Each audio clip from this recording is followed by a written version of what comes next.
Ayo, segera download Quran Tadabbur, tafsir dalam genggaman Anda.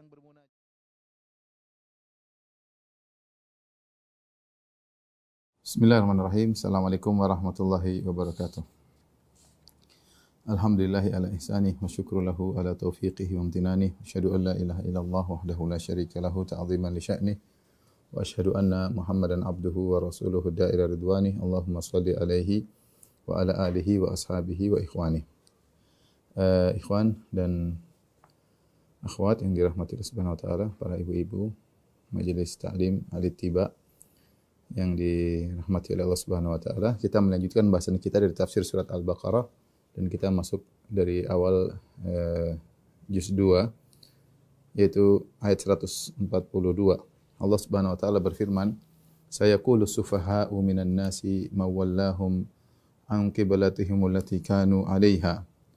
Dan orang-orang yang kurang akalnya, orang yang bodoh di antara manusia berkata, ya, apakah yang memalingkan mereka, yaitu umat Islam, dari kiblatnya, ya, yaitu Baitul Maqdis, allati kanu 'alaiha, yang dahulu mereka berkiblat kepadanya. Qulillahil masyriq wal maghrib, katakanlah milik Allah, hanya milik Allah timur dan barat. Yahdi may yasha'u ila siratal mustaqim, di mana Allah Subhanahu wa taala memberi petunjuk kepada siapa yang Allah kehendaki kepada jalan yang lurus, kepada jalan yang lurus. Baik, kita akan bahas ayat ini. Allah berfirman, ya.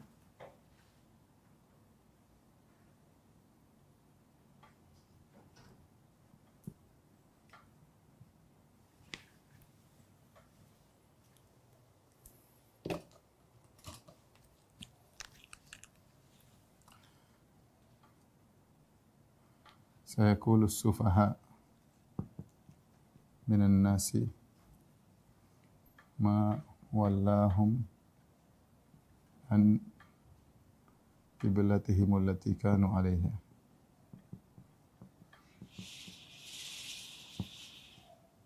Qul lillahil masyriq wal maghrib yahdi may yasha'u ila siratal mustaqim.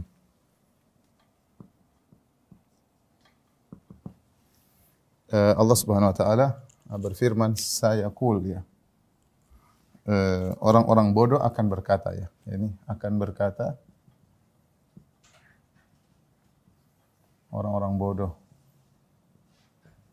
pandir, ya, kurang akalnya di antara manusia.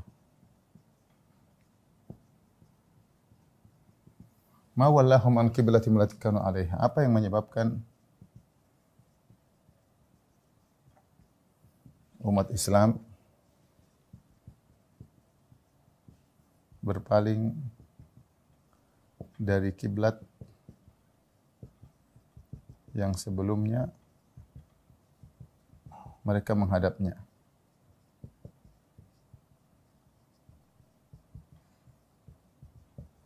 Qulillahil masyriq wal maghrib, katakanlah hanya milik Allah timur dan barat.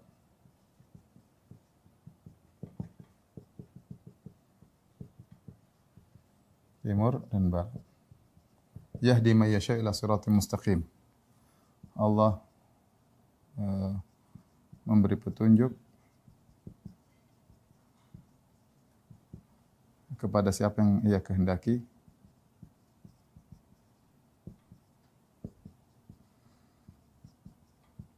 ke jalan yang lurus. Perhatikan di sini, Allah membuka dengan fi'il mudhari' yaqulu, sayaqul, ya. Kita tahu bahwasanya fi'il mudhari', ya. Fi'il mudhari' jika kemasukan sin, sa atau saufa, maka menunjukkan masa depan, ya, menunjukkan tentang di masa depan, di masa akan datang. jika kemasukan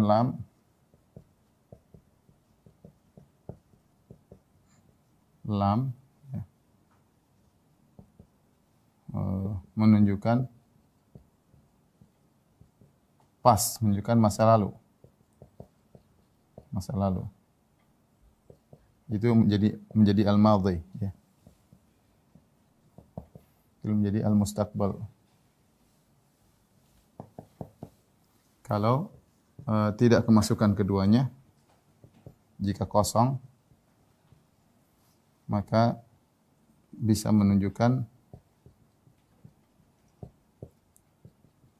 yang hadir, yang sekarang,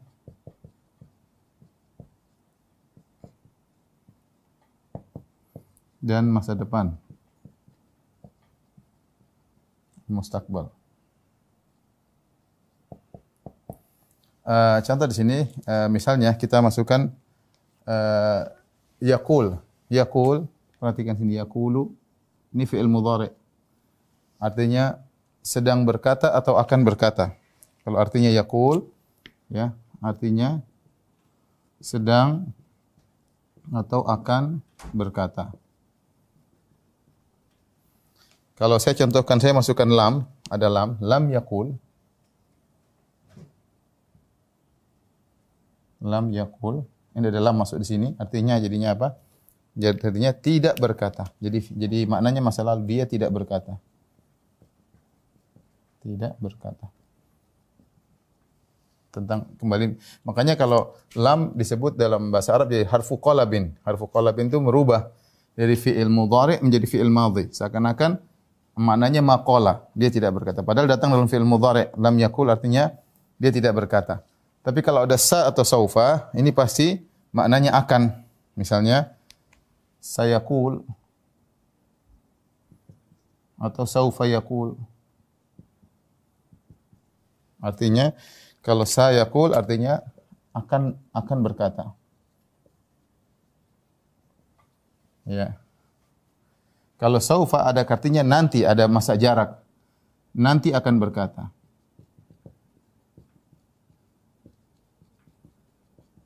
Jadi sa menunjukkan dekat ya.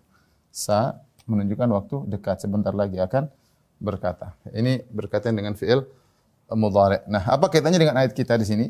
Allah berfirman, sayaqulu, pakai sa, perhatikan sa. Sa di sini berarti menunjukkan masa depan dan sebentar lagi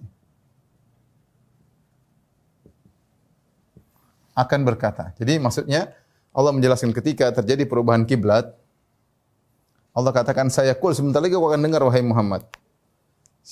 Akan ada orang yang berkata. Siapa orang yang berkata tersebut? Orang pandir. Orang pandir. Safih. Sufaha jamak dari safih ya. Safih. Safih itu orang yang kurang akalnya, yang tidak bisa kurang akalnya. Kurang akal. Kurang akalnya. Dan ini menunjukkan mukjizat ya. Dan ternyata benar ya. Firman Allah sayaqulu sufaha, ini mukjizat dari mukjizat.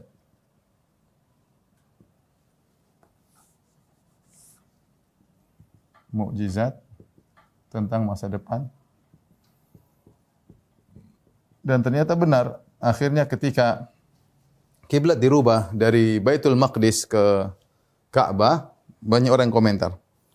Kita sudah pernah jelaskan bahwasanya Nabi SAW ketika di Mekah, Nabi SAW menghadap Baitul Maqdis sekaligus menghadap Ka'bah. Kemudian ketika Nabi berhijrah ke kota Madinah, Nabi menghadap Baitul Maqdis. Ya, sampai sekitar 16 bulan atau 17 bulan atau 18 bulan, sekitar 1,5 tahun. Setelah itu baru kemudian turun ayat merubah kembali ke Ka'bah. Ya, ini pernah saya jelaskan. Jadi kita kembali lagi. Tolong perhatikan di sini.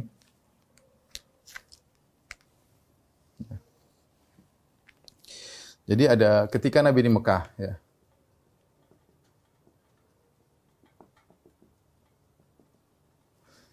Maka ada khilaf, ya, ada khilaf di kalangan para dua pendapat, khilaf. Pendapat pertama mengatakan Nabi menghadap Ka'bah. Pendapat kedua mengatakan Nabi menghadap Baitul Maqdis. Maksudnya Masjidil Aqsa. Baitul Maqdis. Hanya saja Nabi bisa sekaligus menghadap Ka'bah. Hanya saja Nabi SAW bisa sekaligus menghadap Ka'bah. Kenapa? Karena posisi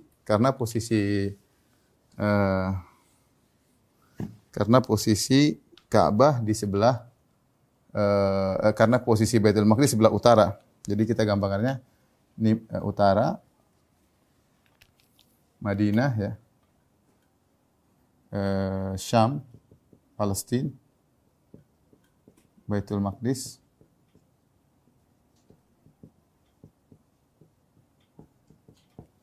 Kemudian setelah itu ini utara. Setelah itu di sini ada Madinah. Kemudian setelah itu ada Mekah. Mekah ada namanya Ka'bah. Ada Ka'bah. Ada Ka'bah. Nah, ketika Nabi posisinya di Mekah, misalnya ini Ka'bah.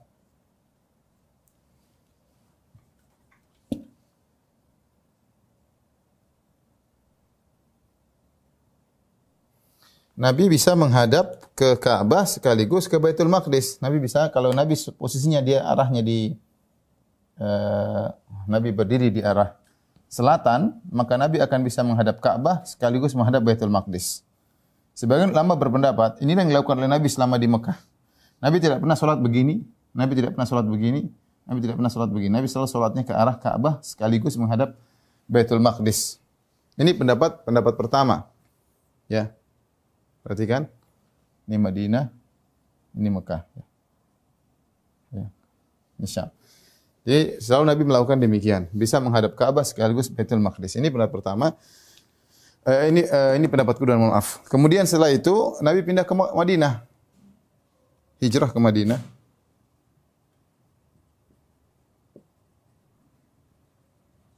Maka Nabi masih menghadap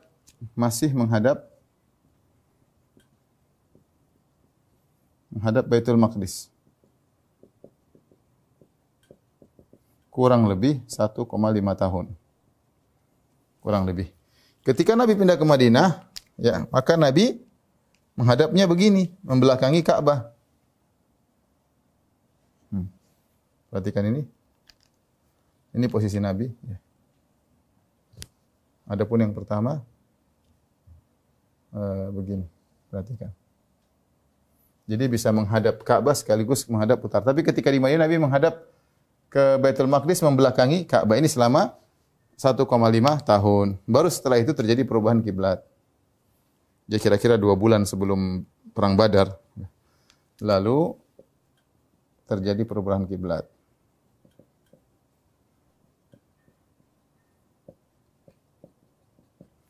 Akhirnya Nabi balik menghadap ke Mekah. Nah, ini dia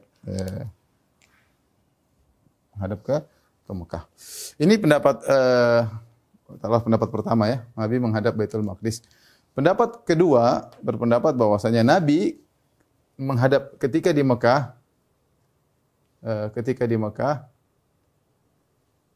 Nabi menghadap Ka'bah. Lalu hijrah ke Madinah. Terjadi perubahan kiblat.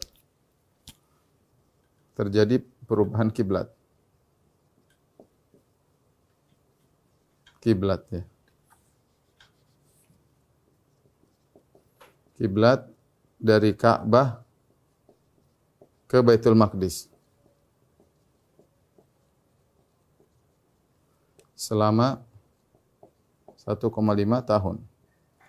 Kemudian baru berubah lagi. Lalu terjadi perubahan yang kedua. Terjadi perubahan kiblat lagi.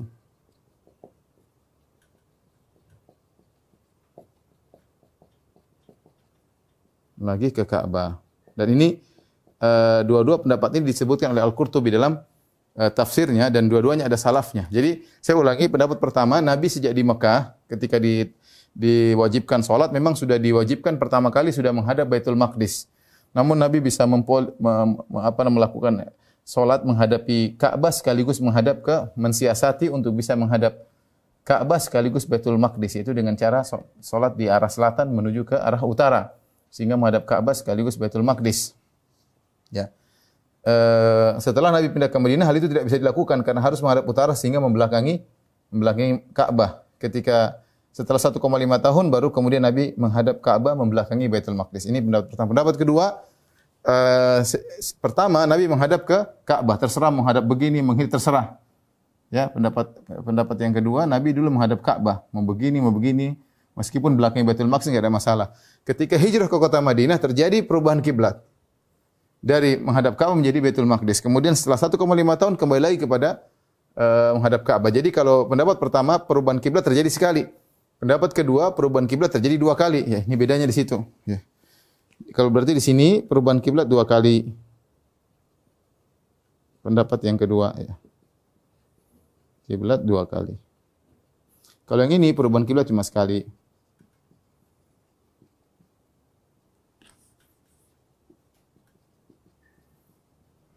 Hanya sekali. Pendapat mayoritas ulama adalah perubahan kiblat cuma sekali. Kenapa kalau menurut pendapat kedua, kenapa terjadi perubahan kiblat dari Ka'bah menuju ke Baitul Maqdis? Sebagian ulama berpendapat karena Nabi ingin mengambil hati orang-orang Yahudi, karena di Madinah terdapat orang Yahudi yang mereka menghadap Baitul Maqdis. Harapan ketika Nabi baru, Nabi yang terakhir ini salatnya menghadap Baitul Maqdis, semoga orang-orang Yahudi bisa tertarik hati mereka untuk masuk Islam. Namun ketika kenyataannya mereka tidak masuk Islam, maka kiblat dirubah lagi menjadi Ka'bah. Tapi inilah pendapat pertama, ini pendapat jumhur, mayoritas. Ini pendapat mayoritas. Tapi ini hanya sekedar proses perubahan kiblat ya. Baik. Kita kembali kepada ayat. Allah berfirman, "Sayaqulu sufaha'u minan nas." Berkatalah orang-orang pandir, safih yaitu kurang akalnya, tidak bisa mengatur urusannya diri sendiri. Yang dimaksud safih di sini, bodoh di sini, pandir. Yang dimaksud dengan pandir di sini adalah pandir dalam urusan dunia, pandir dalam urusan agama. Ya, mereka bisa jadi pakar dalam urusan dunia. Mereka bukan safih, tapi mereka pandai dalam urusan agama. Dan ayat ini kata para ulama mencakup 3 kelompok ya, yaitu Yahudi, kemudian musyrik Arab, kemudian yang ketiga adalah munafik, kaum munafik. Orang Yahudi berkata, "Ma wallahum an qiblatihim allati kanu 'alaiha." Orang Yahudi berkata, "Kenapa Muhammad?" Jadi mereka jengkel ya, tadinya Muhammad. Jadi mereka begitu bangga ketika Muhammad sallallahu alaihi wasallam, para sahabat ternyata salat menghadap Baitul Maqdis, dan kita tahu orang Yahudi memuliakan Baitul Maqdis.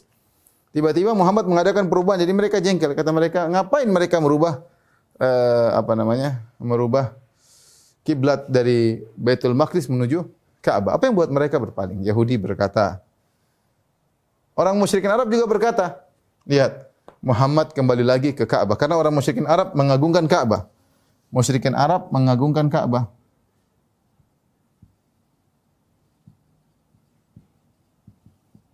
Yahudi mengagungkan Baitul Maqdis.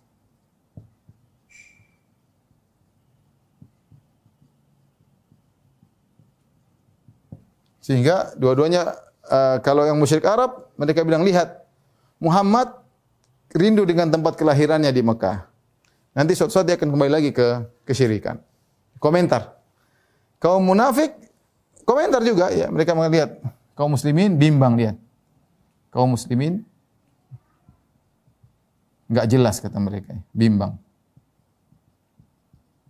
Jadi tiga-tiga ini mereka komentar ketika terjadi perubahan kiblat ya. Maka Allah berkata, mereka berkata, "Ma wallahum an qiblatihim allati kanu 'alaiha." Apa yang menyebabkan umat Islam berpaling dari kiblat yang sebelumnya mereka menghadapnya? Bantahannya apa? Qul lillahil masyriq wal maghrib. Ya. Penggunaan kata safi, perhatikan. Allah menamakan mereka dengan sufaha, orang-orang pandir. Di sini. Jadi Allah menamakan mereka, Allah menyebut mereka dengan sufaha, orang-orang pandir. Maksudnya apa? Agar kaum muslimin cuek dengan komentar mereka. Cuek dengan komentar mereka. Kenapa? Karena mereka pandir. Kalau mereka cerdas, sisi pendalilannya ada, ya ditanggapi. Tapi ketika yang komentar orang pandir, ya sudah jangan ditanggapi. Ini tidak usah ditanggapi. Orang mereka pandir ngapain ditanggapi? Enggak akan selesai orang pandir. Mau dijelaskan juga susah, ya. Tapi Allah suruh bantah secara umum, mudahnya untuk bantah mereka. Ini bantahan. Katakanlah qul lillahil masyriq wal maghrib. Katakanlah hanya milik Allah timur dan barat. Artinya apa? Semua terserah Allah. Semua terserah Allah. Mau hadap timur, mau hadap barat, mau hadap manapun, ya, semua milik Allah. Ya. Ini bantahan yang sederhana bahwasanya semua adalah hak Allah, rububiyah hanyalah milik Allah Subhanahu wa taala. Terserah Allah, timur milik Allah, barat timur milik Allah, menghadap utara, menghadap selatan, terserah, semua adalah milik Allah Subhanahu wa taala. Allah yang beri aturan. Allah mau suruh dimansuhkan, hukumnya berubah, terserah Allah. Tugas kalian wahai manusia adalah taat kepada Rabbul Alamin. Taat kepada manusia, ya. Sehingga tidak perlu dibantah, bantahnya sederhana aja, bantahnya secara umum, semua milik terserah Allah. Ya, ini bantahan, terkadang kita perlu bantahan seperti ini. Ketika orang bertanya kenapa begini, kenapa kita bilang terserah Allah. Allah Tuhan. Kamu tugasnya adalah taat. Allah misalnya melarang sujud kepada yang lain, sujud kepada makhluk. Dalam sisi lain Allah menyuruh malaikat sujud kepada Adam sebagai sujud penghormatan. Terserah Allah. Allah melarang membunuh anak-anak, wala taqtulu auladakum khasyata imlaq. Jangan kalian bunuh anak-anak kalian karena takut miskin. Di sisi lain Allah menyuruh Ibrahim menyembelih anaknya Ismail. Terserah Allah, ya. Allah melarang kaum Yahudi untuk mengambil ikan pada hari Sabtu, sementara hari Minggu sampai hari Jumat diperbolehkan. Apa masalahnya? Sabtu kenapa enggak boleh? Kenapa Minggu sampai Jumat? Terserah Allah. Allah tadinya menghalalkan al-humurul al-ahliyah, himar-himar negeri, keledai negeri, dihalalkan ketika perang Khaybar. Kaum muslimin sudah masak himar tersebut dalam kondisi mereka kelaparan. Ketika sudah mendidih siap santap, tiba-tiba Allah haramkan. Kenapa bisa demikian? Terserah Allah. Terserah Allah. Allah punya aturan. Walillahil masyriq wal maghrib, milik Allah semua timur dan barat. Kalian adalah milik Allah, semuanya milik Allah. Allah kasih aturan, ikutlah. Sama kalau orang tanya kenapa salat duhur 4 rakaat, kenapa salat maghrib 3 rakaat, bilang walillahil masyriq wal maghrib. Semua yang langit timur dan barat dan apa di antara keduanya semua milik Allah. Terserah Allah mau melakukan apa yang Allah kehendaki, ya. Ya, apa yang Allah kehendaki terserah. Terkadang ada hikmah yang Allah bukakan kepada kita, terkadang kita enggak tahu hikmahnya. Terkadang Allah jelaskan ini untuk ini untuk ini, Allah jelaskan. Jadi ternyata Allah Subhanahu wa taala ketika merubah kiblat dari Baitul Maqdis ke Ka'bah, Allah untuk melihat illa lina'lama may yattabi'ur rasul. Allah mengetahui mana yang mau ikuti Rasul terakhir, ya. Nanti akan kita jelaskan pada ayat berikutnya. Jadi semua adalah ujian. Semua terserah Allah, mau hidup mau menghadap manapun semua milik Allah, dan ini adalah ujian dari Tuhan kepada hambanya, Rabb kepada ciptaannya, kepada makhluk ciptaannya. Baik. Setelah itu Allah berfirman, yahdi may yasha'u ila siratim mustaqim. Allah memberi petunjuk kepada siapa yang Ia kehendaki ke jalan yang lurus. Nah, berarti yang menghadap kiblat dapat petunjuk. Maksudnya dalam ayat ini demikian. Yang menghadap kiblat mendapat petunjuk. Yang menghadap Ka'bah itulah yang dapat petunjuk.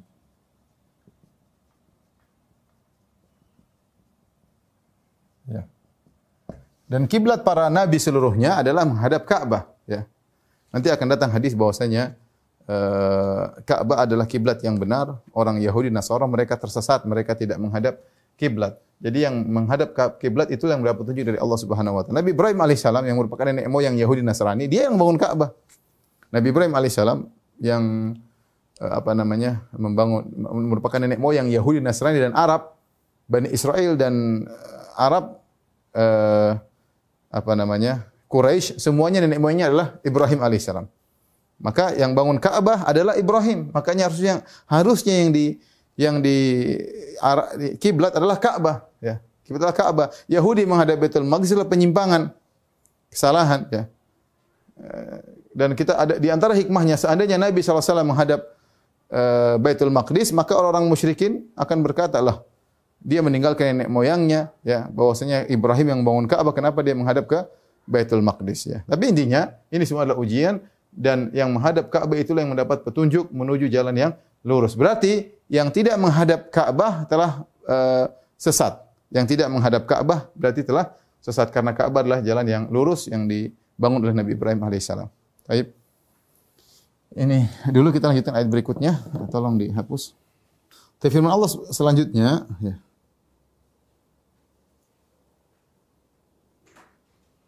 Adapun proses perubahan Ka'bah sudah pernah kita jelaskan, perubahan kiblat sudah kita jelaskan. Nabi sallallahu alaihi wasallam pertama kali terjadi perubahan kiblat ketika Nabi sedang di Masjid Bani Salimah. Nanti akan kita jelaskan insyaallah taala, ya, pada ayat-ayat berikutnya. Namun yang ingin saya jadikan perhatian juga, ayat ini perubahan kiblat dari Baitul Maqdis menuju Ka'bah, menurut pendapat mayoritas ulama atau pendapat sebagian ulama bahwasanya perubahan kiblat dua kali, dari Ka'bah berubah menuju Baitul Maqdis, dari Baitul Maqdis menuju lagi ke Ka'bah, berarti perubahan dua kali sebagaimana tadi kita jelaskan. Ini menunjukkan bahwasanya Ka'bah adalah kiblat, dan kiblat bagi semua ibadah, termasuk kiblat untuk berdoa. Dan kiblat itu mungkin berubah dari Baitul Maqdis menuju ke Ka'bah. Saya ingin menyampaikan ini untuk menyatakan, untuk membantah orang-orang yang mengatakan ketika kita berdoa menghadap langit, kata mereka, langit adalah kiblatnya doa. Langit adalah kiblat doa. Ini adalah kesalahan yang fatal, karena langit bukan kaitannya dengan kiblat. Namanya menghadap itu kita menghadap dengan seluruh tubuh kita. Kita berdoa kan begini kadang. Kita tidak berdoa dengan tidur terlentang menghadap kiblat, menghadap Ka'bah seperti ini. Beda dengan kalau kita menghadap kiblat, kita menghadapkan tubuh kita. Makanya kalau ada orang sholat begini tidak sah, karena kiblat menghadap itu istiqbal, yaitu menghadap seluruh badan dan wajahnya menghadap ke Ka'bah, ya. Dan kita berdoa pun disunahkan menghadap kiblat. Kiblat doa dan kiblat salat sama saja, enggak ada beda. Ya, ketika kita mengarah ke langit bukan masalah kiblat, tapi masalah Tuhan di atas, itu masalah Allah di atas. Makanya hati kita mencari ke arah atas. Kenapa? Karena Tuhan di atas. Nah, mereka yang mengingkari Allah di atas, ketika mereka dapati semua manusia kalau berbicara Allah di atas, kalau berdoa ke arah atas, tidak ada orang berdoa ke kanan, ke kiri, ke bawah, enggak ada. Mereka kemudian melakukan hilah, kata mereka. Kenapa orang berdoa menghadap atas? Karena kiblat doa di atas. Karena kiblat doa di atas. Kita bilang tidak. Kiblat doa bukan di atas. Kiblat doa tetap Ka'bah, sama. Ya. Dan kita tahu kiblat bisa berubah. Sementara kalau orang berdoa enggak ada pernah berubah. Ya, kiblat berarti arah atas itu bukan masalah kiblat doa, tapi masalah mencari Tuhan. Mengarah kepada Tuhan, ya. Bukan kiblat. Kalau kiblat bisa berubah, adapun Tuhan di atas tidak pernah berubah, tidak pernah berubah. Ini salah satu bantahan bahwasanya kiblat doa sama dengan doa adalah ibadah, sama dengan kiblat-kiblat yang lainnya, semua menghadap ke Ka'bah, dan kiblat bisa berubah. Sementara ketika seorang berdoa ke atas, dia tidak sedang menghadapkan tubuhnya ke atas, bukan sebagai kiblat, ya. Dan tapi dia sedang mencari Tuhan, dan arah atas sebagai tujuan seorang berdoa tidak akan pernah berubah, ya. Berbeda dengan kiblat mungkin saja berubah, dan pernah terjadi perubahan. Tapi ayat berikutnya, wa kadzalika ja'alnakum ummatan wasatan litakunu syuhada'a 'alan nas. Dan demikianlah kami telah menjadikan kamu umat Islam menjadi umat wasatan, umat yang tengah. Maksudnya umat yang tengah yaitu yang terbaik, yang paling adil, ya. Maksudnya yang paling sempurna, itu maksudnya. Yaitu makna kamal, makna al-adl, Ya, khair itu diungkap dengan wasat. Bahasa Arab diungkap dengan wasat untuk tengah, maksudnya untuk menunjukkan terbaik, paling adil, paling sempurna. Wa kadzalika ja'alnakum ummatan wasata. Artinya kami jadikan kalian umat yang tengah, umat yang paling adil, umat yang paling sempurna. Litakunu syuhada'a 'alan nas. Tujuannya apa? Agar kalian menjadi saksi bagi manusia, yaitu pada hari kiamat kelak ya. Ya, di dunia maupun di akhirat. Kalau di akhirat, maka umat Nabi Muhammad sallallahu alaihi wasallam akan menjadi saksi bagi nabi-nabi yang lain. Ketika para nabi nanti ditanya, "Fala nas'alanna alladziina ursila ilaihim wa la nas'alanna al-mursalin." Kami akan tanya kepada umat-umat yang diutus Rasul kepada mereka, dan kami akan tanya kepada para rasul. Ketika Allah akan bertanya kepada para rasul, "Apakah kalian telah menyampaikan amanah dari Allah?" Maka para rasul mengatakan, "Kami sudah berdakwah." Tapi rupanya umatnya mengingkari, "Ma ja'ana min basyir wala nadhir." Kata mereka, tidak ada datang peringatan kepada kami. Allah ini nabi tidak pernah mendakwahi kami. Maka akhirnya Allah bertanya kepada nabi tersebut, siapa yang menjadi saksi kalian bahwa kalian telah berdakwah? Maka umat Nabi Muhammad yang menjadi saksi. Kami bersaksi bahwasanya nabi-nabi ini telah berdakwah. Kok bisa umat Nabi menjadi saksi? Karena Allah telah mengabarkan dalam Al-Quran kisah Nabi Nuh, kisah Nabi Lut, bagaimana mereka berdakwah. Jadi Allah memilih memuliakan umat Muhammad untuk menjadi saksi membela para nabi-nabi di hari kiamat. Kenapa? Karena umat-umat nabi-nabi tersebut mengelak. Mereka mengatakan ini nabi tidak pernah dakwah kepada kami. Ini nabi tidak pernah menyampaikan kebenaran kepada kami. Maka yang membela nabi-nabi tersebut menjadi saksi untuk membela mereka adalah umat Rasulullah sallallahu alaihi wasallam. Itu di antara mana ummatan wasatan. Litakunu syuhada. Dijadikanlah mereka umat yang terbaik untuk menjadi saksi bagi manusia. Kemudian wa yakuna ar-rasulu 'alaikum syahida. Dan Rasul menjadi saksi ya atas kalian ya. Rasul menjadi saksi atas kalian bahwasanya kalian telah menghadap kiblat dalam urusan kiblat ini. Kemudian adapun di hari kiamat kelak ya, maka Rasulullah sallallahu alaihi wasallam menjadi saksi bagi umatnya, ya, menjadi saksi bagi umatnya, membela umatnya. Ya. Taib, Allah berfirman setelah itu, ya, wa ma ja'alna, kita sebelum melanjutkan, para ulama bahas tentang kata firman Allah, ummatan wasatan. Kami jadikan kalian umat yang terbaik, umat yang tengah. Umat yang tengah di sini adalah pertengahan, tidak berkurang-kurang dan juga tidak ekstrim, tapi umat yang tengah. Di tengah di antara umat-umat yang lainnya. Umat Islam adalah umat yang tengah di antara umat-umat yang lainnya. Kalau kita bandingkan antara umat Yahudi dengan Nasara, umat Islam di tengah. Misalnya dalam masalah kebersihan, toharah, maka umat Nasara tidak begitu perhatian sama toharah. Najis enggak dianggap najis. Adapun Yahudi, mereka terlalu serius dalam bersuci yang berlebih-lebihan. Ya, sampai kalau ada darah mengenai atau najis mengenai sebagian baju mereka, sebagian mereka mengguntingnya, tidak dicuci. Contoh ya. Demikian juga sampai sekarang mereka masih kencing dalam masalah taharah berlebih-lebihan ya. Seperti saya pernah ketemu dengan sebagian kawan yang kerja di rumah sakit Yahudi di Amsterdam, dia cerita kulkas di sana, kalau di rumah sakit ada kulkas Yahudi ya. Sama kulkas umum. Kalau ada kawan-kawan yang kerja rumah sakit taruh makanan taruh di kulkas umum. Kapan di antara mereka taruh makanan di kulkas Yahudi, terus orang Yahudi tahu ini makanan dari selain Yahudi, maka itu isi kulkas semuanya dibuang. Dianggap telah terkontaminasi dengan makanan di luar dari Yahudi. Dan itu dipraktikkan oleh mereka. Artinya mereka terlalu ekstrim dalam masalah najis. Sama seperti mensikapi wanita haid. Kalau Nasara tidak peduli, enggak ada urusan darah haid najis atau tidak boleh berhubungan dengan wanita haid dan lainnya, tidak ada urusan Nasara. Adapun Yahudi, ya mungkin sebagian mereka ya. Adapun Yahudi, mereka terlalu kenceng terhadap orang-orang yang wanita haid sehingga tidak tidur sama mereka, tidak makan sama mereka, benar-benar dijauhi wanita yang haid. Islam tidak. Islam tengah-tengah wanita haid tidak boleh digauli, tetapi bukan berarti ditinggalkan. Yang penting jangan menyentuh najisnya itu haidnya ya. Ini contoh yang merupakan Islam adalah umat yang tengah antara Yahudi dan Nasrani dalam masalah taharah. Demikian juga masalah makanan. Masalah makanan Yahudi banyak yang diharamkan. Mereka haramkan, peraturannya ketat. Ya, maka ada istilah orang Yahudi yang mengatakan kalau kita ada makanan halal, mereka punya istilah sendiri. Kata mereka, kami lebih ketat daripada kalian umat Islam, ya. Berlebihan, ya. Dan pernah mereka juga diharamkan sebagian hewan-hewan yang halal diharamkan bagi mereka karena maksiat yang mereka lakukan, Allah haramkan bagi mereka sebagai hukuman atas mereka. Adapun Nasara, ya, semuanya dimakan, dimakan. Kenyataannya demikian. Kita tidak bicara hukum yang berlaku, tapi kita lihat kenyataan. Orang-orang Nasara sekarang mereka tidak pedulikan masalah hal tersebut. Semua yang bisa dimakan dimakan. Umat Islam tengah-tengah, ya. Ada yang halal, ada yang haram. Tidak seketat Yahudi dan tidak segampang menggampangkan seperti Nasara, ya. Inilah makanya disebut dengan ummatan wasatan, umat yang tengah. Tapi setelah itu Allah berfirman, "Wa ma ja'alna al-qiblata allati kunta 'alaiha", ya. Tidaklah kami jadikan kiblat yang sekarang, yaitu perubahan kiblat dari Baitul Maqdis menjadi Ka'bah, illa lina'lama may yattabi'ur rasul, ya.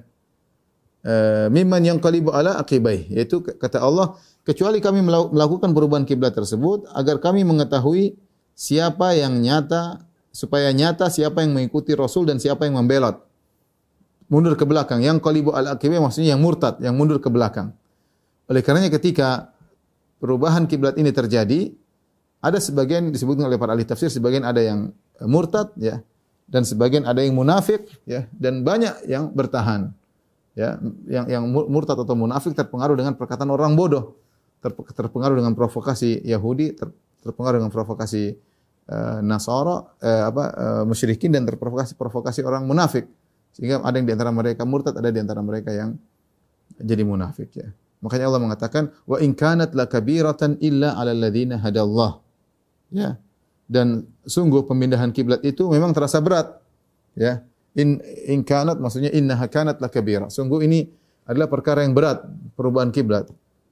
Ilal 'alal ladzina hadallah, kecuali dapat hidayah. Bagi umat Islam gampang. Allah bilang apa saja tinggal nurut. Allah suruh begini tinggal nurut. Tapi bagi sebagian orang yang mungkin punya penyakit hati, punya kefanatikan, sulit bagi mereka untuk melakukan perubahan itu. Ya, makanya Allah mengatakan, wa in kanat lakabiratan, sungguh ini perubahan ini adalah berat. Kecuali bagi orang-orang yang diberi petunjuk oleh Allah. Ya.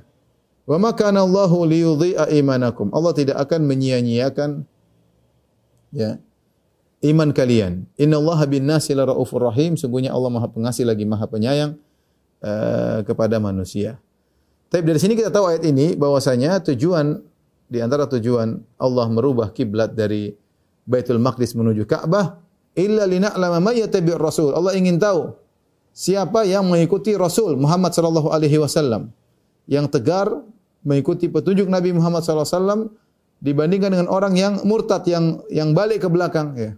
Balik ke belakang, ya. Jadi untuk membedakan mana yang tegar dan mana yang balik ke belakang.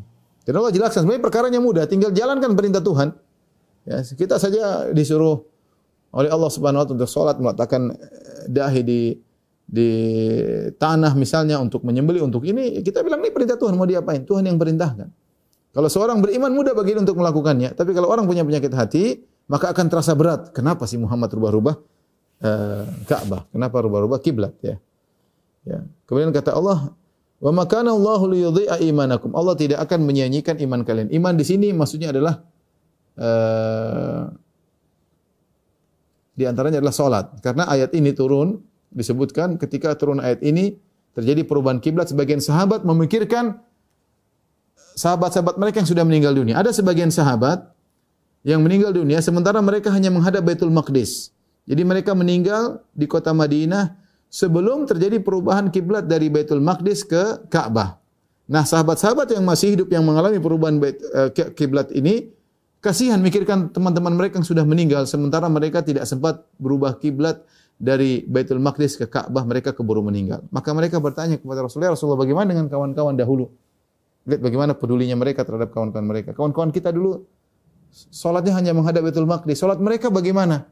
Salat mereka bagaimana nasibnya Rasulullah? Mereka tidak pernah menghadap ke Ka'bah. Maka turunlah firman Allah ini, wa ma kana Allahu liyudhi'a imanakum. Allah tidak pernah menyia-nyiakan iman mereka. Iman mereka maksudnya salat mereka. Artinya salat mereka diterima. Karena ketika mereka masih hidup belum ada kewajiban untuk menghadap Ka'bah. Sehingga ketika meskipun mereka salat menghadap Baitul Maqdis tetap diterima oleh Allah Subhanahu wa taala, ya. Di sini perhatikan firman Allah Subhanahu wa taala, "Wa ma kana Allah liyudhi'a imanakum." Dan tidaklah Allah, ini namanya lamul juhud, ya. Untuk penafian datang setelah wa makana, ya. Ini sebagaimana kalau kita belajar nahwu, ya. Maksudnya artinya wa makana Allah, jadi wa makana ini sama seperti wa ma yanbaghi ya. Maksudnya adalah mustahil, tidak pantas, mustahil atau tidak pantas bagi Allah. Seperti firman Allah Subhanahu wa taala, "Wa ma yanbaghi lirrahmani ay yattakhidha walada." Tidak pantas, ya, Allah punya anak misalnya. Wa ma kana, tidak pantas atau mustahil Allah menyia-nyiakan iman kalian. Iman kalian. Ada beberapa faedah di sini. Faedah pertama, iman di sini maksudnya iman dalam ayat ini maksudnya salat. Maksudnya salat adalah salat. Itu tadi kita sebutkan, yaitu sebagian sahabat bertanya Rasulullah, bagaimana kawan-kawan kita yang meninggal dan mereka masih menghadap Baitul Maqdis ketika salat. Salat mereka bagaimana? Kata Allah, Allah tidak akan sia-siakan. Ini adalah dalil dari Ahlus Sunnah, ya. Dalil Ahlus Sunnah wal Jamaah membantah Murji'ah. Dalil Ahlus Sunnah bahwa amal anggota tubuh adalah bagian adalah iman. Karena Murji'ah mengatakan iman hanyalah keyakinan yang di hati. Sementara berbakti kepada orang tua, salat itu bukan iman, itu hanyalah mungkin penyempurna iman atau ekspresi daripada iman. Kita Ahlus-Sunnah tidak. Allah menamakan salat dengan iman. Berarti salat itu adalah iman. Karena Ahlus-Sunnah wal Jamaah mengatakan iman itu terdiri atas 3, ya. I'tiqadun bil jinan, keyakinan di hati, qaulun bil lisan, perkataan di mulut, dan amalun bil jawarih. Amalan anggota tubuh. Semuanya iman. Iman bukan cuma di hati doang. Ya, iman bukan cuma di hati doang sebagaimana perkataan Murji'ah dan sudah kita bahas dalam akidah wasithiyah, tetapi iman mencakup apa yang di hati, apa yang diucapkan juga bagian daripada iman, dan apa yang dikerjakan anggota tubuh juga bagian dari iman. Di antaranya salat, Allah menamakan salat dengan iman, ya. Ini faedah yang pertama. Faedah yang kedua, ya, Allah tidak akan menyia-nyiakan, ya. Allah tidak akan menyia-nyiakan amal soleh apapun. Sehingga yakinlah apapun yang kita lakukan, karena itu tenanglah, ya. Kalau kita beramal soleh,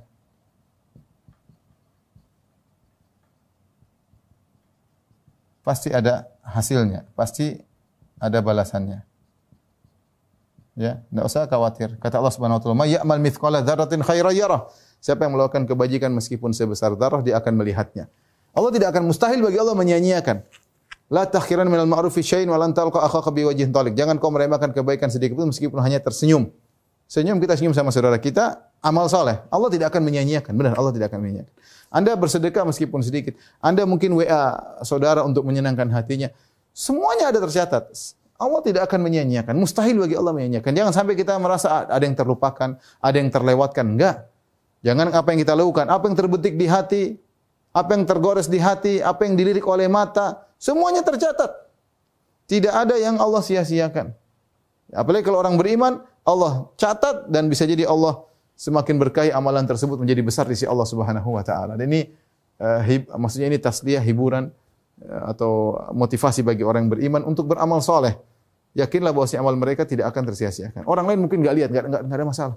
Ini bulan Ramadan, sebentar lagi Kita beramal soleh, baca Quran. Tidak usah kita pamer-pamer. Allah sudah tahu, selesai. Kita mau sedekah, kita mau silaturahmi di bulan Ramadan, kita mau baca Quran sebanyak-banyaknya, kita ingin baca tafsir. Jangan khawatir. Semua usaha yang kita lakukan tidak ada yang terluputkan dari Allah. Kenapa? Karena wa ma kana Allahu liyudhi'a imanakum. Allah tidak akan menyia-nyiakan iman kalian. Innallaha bin-nasi la raufur rahim. Sungguhnya Allah Subhanahu wa taala sangat rauf dan rahim. Rauf, sebagian ulama mengatakan rauf itu ra'fah itu yaitu lebih spesifik daripada rahmat. Maksudnya rahmat yang tinggi namanya ra'fah, yaitu rahmat yang dalam ya. Maknanya sama-sama, kembali kepada pengasih penyayang, maknanya mirip ya. Mirip. Jadi ingat, tidak ada amalan-amalan yang sia-sia, yang tidak tercatat, yang terlupakan, itu tidak ada ya. Tidak ada. Baik,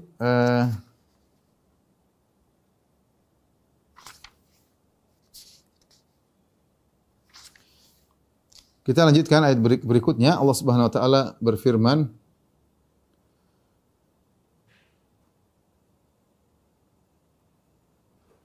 Qad nara taqalluba wajhika fis sama, ya, pada ayat ke-144. Kata Allah, sungguh kami telah melihat wajahmu ya mengadah ke langit. Itu Nabi sering bolak-balik lihat ke langit. Allah bilang Allah lihat itu semua. Allah lihat Nabi sering bolak-balik ke langit, ya.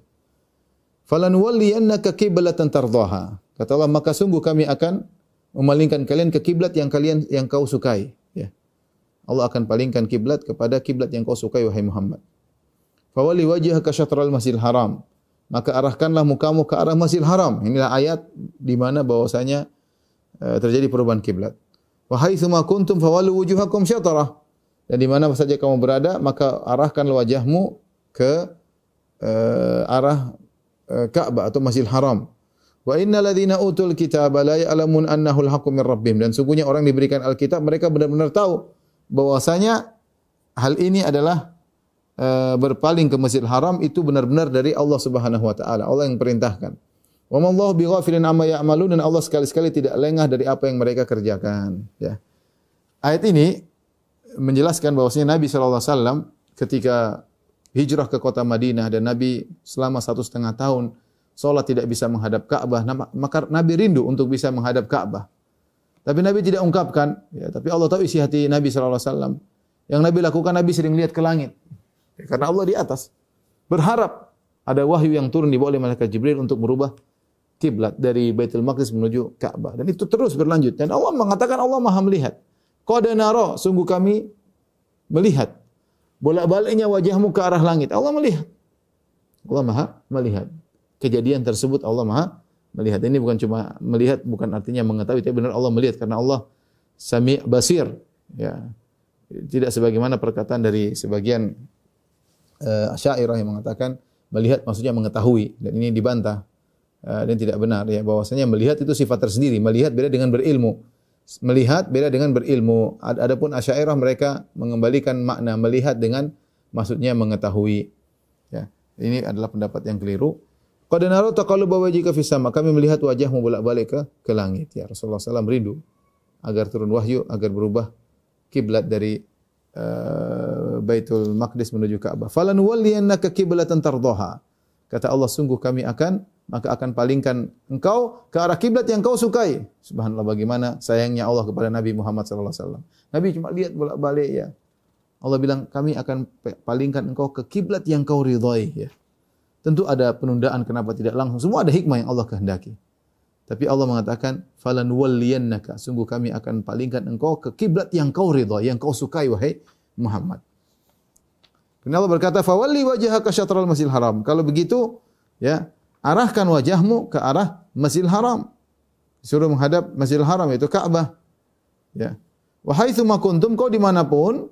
Kemudian Allah rubah dari kata anta kepada antum. Karena perintah kepada Nabi, perintah juga kepada umatnya. Makanya setelah itu Allah berfirman, wa haitsu ma kuntum, Allah tidak mengatakan haitsu ma kunta, padahal sebelumnya Allah menggunakan kata anta. Taqalluba wajhika anta, falanuwalliyannaka tardhaha, semuanya anta. Wajhaka itu kata ganti orang kedua tunggal. Tapi setelah itu Allah mengatakan haitsuma kuntum, Allah ganti dengan kata ganti orang kedua jamak, ya, plural. Wa haitsuma kuntum, dan dimanapun kalian berada, fawallu wujuhakum syatarah, maka arahkan wajahmu ke arah Masjidil Haram, ya. Kalian semua umat Islam, ya.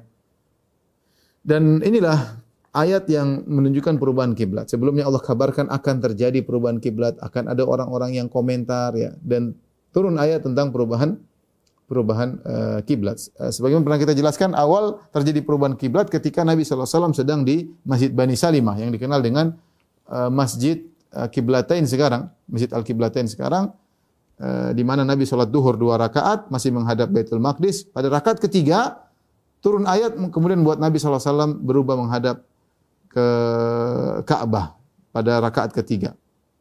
Kemudian juga di antaranya setelah itu Rasulullah SAW salat asar, Rasulullah SAW pergi ke Masjid Nabawi.